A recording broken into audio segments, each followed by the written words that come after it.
Ikinatuwa naman ho ni Kabataan Party List Representative Rene Co ang desisyon ng Commission on Elections sa tuluyang ahong pagbasura sa registration ng Duterte Youth Party List.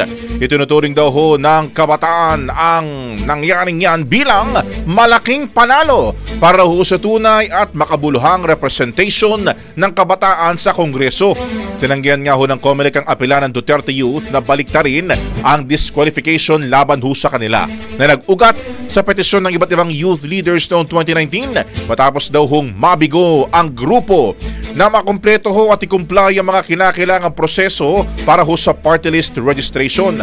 Kabilang na nga ho doon yung publication, mga kabrigada at public hearing. Para ho sa Kabataan Party List, simbolo ang desisyong ito ng pagtatapos sa umunoy paggamit sa kabataan bilang kasangkapan sa red tagging at atake sa mga progresibong grupo.